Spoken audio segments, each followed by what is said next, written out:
Hey everyone, Morgan here. So today we're going to be talking about Back in Black by AC/DC. Okay, now this was really a landmark release for the band, and the write-up that I put on the webpage wasn't actually done by myself, but that came from one of my former colleagues, a man named Cesar Chavez, who was a lot more into heavy metal than I was, and did what I thought was a really great write-up for it.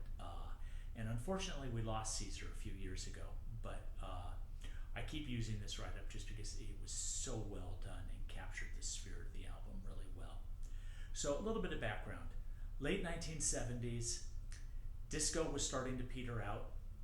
You had punk and the kind of post-punk new wave stuff, but heavy metal was still there. There were still bands that really wanted to rock, and there were still a lot of fans for them. And at this point, the definitive heavy metal album had always been Led Zeppelin 2, and they really got it with that sound. Just a really great album. But AC/DC was an Australian band that was coming on the scene. They formed about 1973. They released, I'm thinking it was about 6 albums. And the first one that really broke here in America was the 6th one, and it was called Highway to Hell, and they were really just beginning to make it at that point. And their lead singer, a guy named Bon Scott, got to celebrating a little bit too much in a London pub, and was found dead the next morning. The coroner ruled death by misadventure and acute alcohol poisoning. There still seems to be some controversy about that.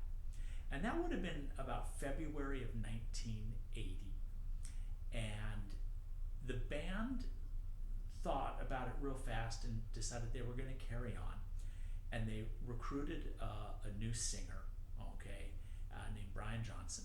And he really fit the band well. His voice was very different than Bon Scott's, but it was still very good. So they wrote and recorded this album pretty quickly, April and May of 1980, and it was released, I think, in July of that year. It was 8th grade for me when I first started hearing this on the radio, 7th grade for their previous album, and it wasn't my favorite sound. I was pretty much starting to like progressive rock at that point, but I realized it was good, that they had something going for them. The album itself, the cover kind of is an homage to Bon Scott. It's just an all black cover. This is my CD copy.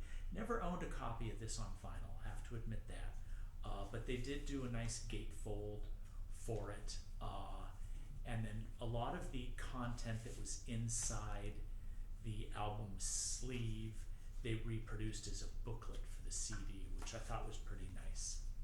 Now, they had been produced up till this, well, at least for the 79 album and for this album, by a guy named Mutt Lange, and he was an uber producer. He was really talented. In the late 90s, he became very famous for producing and turning the artist Shania Twain into just a household name. He'd been doing all this hard rock stuff, and then suddenly he went to kind of a country thing and was very successful in that. And I think he was actually married to her for quite a while too. Don't know if they're still married anymore. So the sound was a little bit harder, maybe a little bit darker, but incredibly well received. One of the main writers for Rolling Stone magazine said, "This is it. This is the new definitive hard rock sound." And I know that a lot of bands, real specifically if you're familiar with the Motorhead, Lemmy Kilmister's band,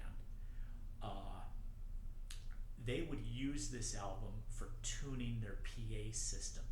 The road crew would blast the album through the PA, and that's how they would set speaker volumes and that before they would play a show.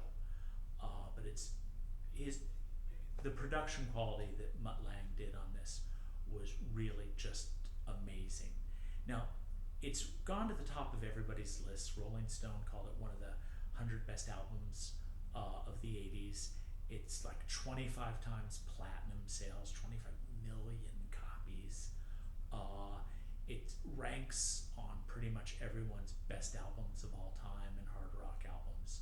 Now, the songs on it have stuck around and really hold up well today. Now, it starts off with a few tracks that, one called Hell's Bells, that got a lot of airplay, not quite as famous. But then the second track, Shoot to Thrill. If you've watched the Avengers films, they always use a lot of AC/DC sound for the Iron Man character, Robert Downey Jr.'s version of it. And in the first Avengers film from 2012, they're actually playing this track when Iron Man shows up and meets Captain America for the first time. Really good scene in the films.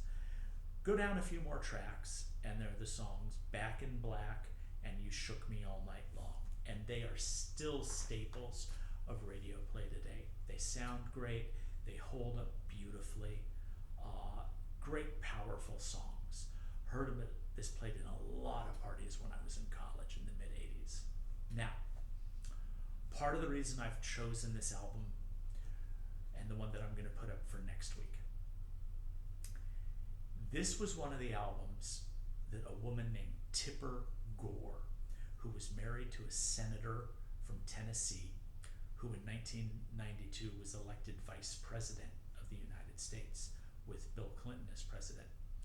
She started a group called the Parents Music Resource Coalition because she was very worried about lyrics on albums that might have the wrong meanings or be taken the wrong ways. And the PMRC was all over the place in these fascinating hearings in the Senate, where you actually see three very diverse and different artists testifying together. One was Frank Zappa, one was Dee Snider from Twisted Sister, and the other was John Denver. And you would never picture those three together, but they had all been the subject of censorship at one point in their life. And for John Denver, it dated back to the 50s and folk music. So this album was one of the first ones to get one of them stickers, and you put a warning label like that on a book, on an album, you try to restrict access to it for youth, and that's just going to quadruple the sales immediately. Because if parents don't want you to hear it, you want to know, what don't they want me to hear? So the album sales went up a lot after those stickers went on. We'll talk about that more a little bit next week. So check this one out. You might love it, you might hate it, and that's okay. I'm not a terribly big fan of heavy metal, okay? But I really respect how well they shaped the genre, and what is 40 years later, an album that I'll still put on and play, because it's just a really good album. Okay, thanks for tuning in. This is Morgan, signing